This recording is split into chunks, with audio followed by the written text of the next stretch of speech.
ان المنافقین فی الدرک الاسفل من النار. الله متعال میگه که این کافر دوستتان نگیرین بغیر از مؤمنان. الله متعال چقدر واضح و روشن گفته، منتها که از قرآن درست نمیخوانه و اگر میخوانم نمیفهمه، اگر میفهمه باز عمل نمیکنه. این حال وقتی که ما شما میخوایم بفهمیم، اول الله متعال گفت که ای مؤمنان شما کافرها را دوستان نگیرین بغیر از مؤمنین. اتریدون ان تجعلوا لله علیکم سلطانا، آیا میخواین با این عمل کردتان که کافر دوستتان گرفتین بر الله دلیل روشن بتین که چی کنیتان؟ الله با دوزخ ببریتان. الله میگه خلاص دیگه، تو آمدی که دوست من دوستی کردی، نه خودت هم ریاضیدان هستی. یک قاعده ریاضی رو براتون بگم، میگه دوست چی میشه؟ دوست میشه. مثبت چی میشه؟ مثبت. دشمن چی میشه؟ دوست میشه. دشمن دوست. منفی مثبت. دوست دشمن چی هست؟ دشمن شد. دوست دشمن مثبت منفی. صحیح قاعده ریاضی. خب آل تو دوست دشمن ما هستی باز جنت میخوایی؟ این مقدر که دشمن ما هست بر تو کفایت میکنه. برش بگو که نمی خط فاصل از بین ما و تو که تو دشمن الله هستی.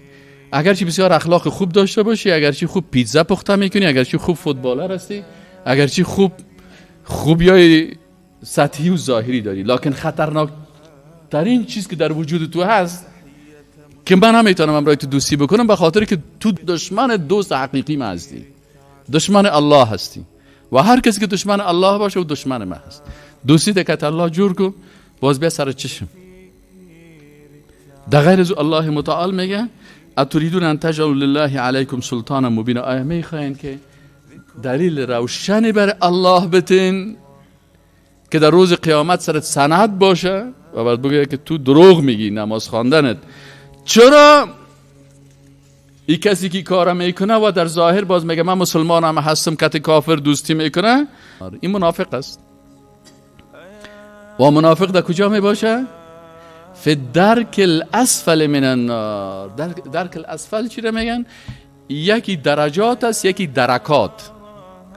درجات چی است؟ در جنت درجات است. مثلا جنت اول است، باز بالاست بالاخره فردوس میرسه. این درجات است. هر کس نظر به مقام منزلت خود در جنت میباشه. و یکی درکات است. درکات چی است؟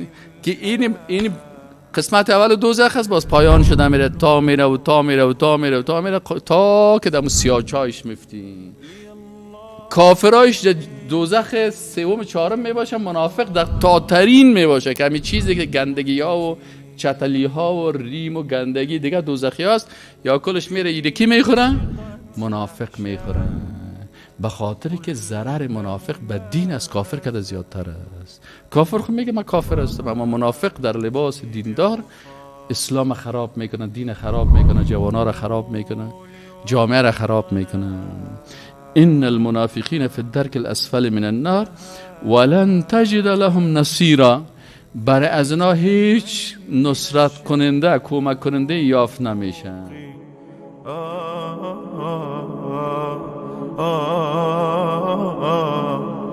مطلقی سلام